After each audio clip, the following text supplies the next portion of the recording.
Assalamualaikum warahmatullahi wabarakatuh. Sebelumnya, saya di sini akan menjelaskan sebuah materi tentang administrasi program pembelajaran di sekolah atau madrasah. Adapun dosen pengampu yaitu Bapak Sulaiman MA dari Fakultas Tarbiyah Institut Agama Islam Negeri Bone yang disusun oleh saya sendiri atas nama Fauzia. Nah, adapun latar belakang pendidikan merupakan salah satu pilar utama dalam membangun sumber daya manusia yang berkualitas dan berdaya asing. Dalam Undang-Undang Nomor 20 Tahun 2023 tentang Sistem Pendidikan Nasional disebutkan bahwa pendidikan berfungsi mengembangkan kemampuan serta membentuk watak dan peradaban bangsa yang bermartabat dalam mencerdaskan kehidupan bangsa. Untuk mencapai tujuan tersebut, setiap satuan pendidikan, baik di sekolah maupun madrasah, harus mampu melaksanakan kegiatan pembelajaran secara efektif melalui pengelolaan administrasi yang terencana dan teratur. Adapun rumusan masalahnya yang pertama yaitu pengertian dan ruang lingkup administrasi program pembelajaran. Nah, yang kedua yaitu prinsip dan prosedur administrasi program pembelajaran. Pengertian administrasi program pembelajaran.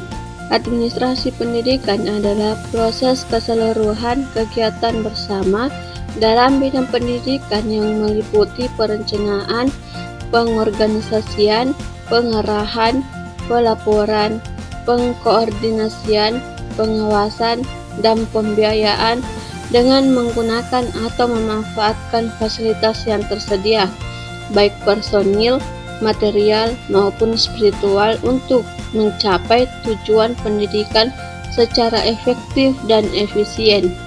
Proses administrasi pembelajaran berfokus pada memastikan bahwa segala aspek yang diperlukan dalam kegiatan pembelajaran, mulai dari penyusunan kurikulum, pemilihan metode, pengajaran, penjadwalan kelas, dengan demikian administrasi pembelajaran bertujuan untuk mendukung tercapainya hasil pembelajaran yang optimal bagi peserta didik. Selanjutnya yaitu ruang lingkup administrasi program pembelajaran. Ruang lingkup administrasi program pembelajaran meliputi bidang sumber daya manusia, kurikulum, proses belajar mengajar, sarana prasarana, dan dana yang diperlukan dalam upaya mencapai tujuan pendidikan, baik bagi perorangan maupun kelembagaan. Dalam kegiatan administrasi pendidikan sangat diperlukan pengintegrasian dari berbagai sumber daya dan modal yang dibutuhkan untuk mencapai tujuan pendidikan. Adapun menurut Hadari Nawawi, secara umum, ruang lingkup administrasi yang berlaku dalam pendidikan meliputi bidang-bidang sebagai berikut. Yang pertama, manajemen administratif, yaitu kegiatan-kegiatan administrasi yang bertujuan mengarahkan agar semua orang dalam pengorganisasian atau kelompok bekerja sama mengerjakan hal-hal yang tepat sesuai dengan tujuan yang hendak dicapai. Yang kedua, manajemen operatif, yaitu kegiatan-kegiatan administrasi yang mengarahkan dan membina setiap orang agar dalam melaksanakan tugasnya dilaksanakan dengan tepat dan benar. Nah, adapun prinsip-prinsip administrasi program pembelajaran diantaranya yaitu adanya sumber daya manusia atau sekelompok manusia. Maksudnya sedikitnya 2 orang untuk ditata. Yang kedua yaitu adanya tugas atau fungsi yang harus dilaksanakan. Maksudnya ada sebuah kerjasama dari sekelompok lain. Yang ketiga, adanya penataan atau pengaturan dari kerjasama tersebut. Yang keempat, adanya non-manusia seperti peralatan dan perlengkapan yang diperlukan dan harus ditata. Yang terakhir, adanya tujuan yang hendak dicapai bersama dari kerjasama tersebut. Nah, selain itu, ada juga beberapa beberapa prinsip yang melandasi kurikulum 1975 ini. Adapun kelima prinsip itu yaitu prinsip pendidikan seumur hidup, yang kedua prinsip kontinuitas, yang ketiga prinsip berorientasi di tujuan, yang keempat prinsip efisiensi dan efektivitas, yang kelima prinsip fleksibilitas. Nah, bagian ini terdapat prosedur administrasi program pembelajaran. Prosedur administrasi pendidikan di sekolah meliputi beberapa fungsi yang juga menggambarkan tahapan pelaksanaan administrasi. Yang pertama yaitu perencanaan.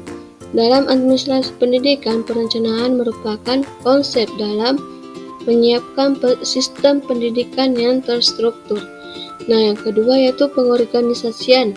Ketika sebuah perencanaan telah direncanakan dengan matang, langkah berikut adalah bagaimana cara kita mengolahnya. Oleh karena itu, dibutuhkan perorganisasian yang jelas. Nah, yang ketiga yaitu koordinasi. Koordinasi melibatkan usaha untuk menggabungkan orang-orang, materi, gagasan, metode, dan tujuan ke dalam hubungan yang seimbang dan produktif untuk mencapai suatu target. Koordinasi merupakan langkah untuk mencegah ketidaksesuaian dalam tindakan. Nah, adapun yang keempat yaitu pengawasan. Hadirnya seorang pengawas dapat memantau perkembangan dan kemajuan sebuah lembaga. Proses pengawasan program pendidikan harus dilaksanakan dengan teliti agar tujuan pendidikan dapat tercapai. Adapun kesimpulan dari materi tersebut yaitu administrasi program pembelajaran merupakan salah satu komponen penting dalam penyelenggaraan pendidikan yang berfungsi untuk mengatur, mengarahkan, dan mengendalikan seluruh kegiatan pembelajaran agar berjalan secara efektif, efisien, dan terarah sesuai dengan tujuan pendidikan nasional.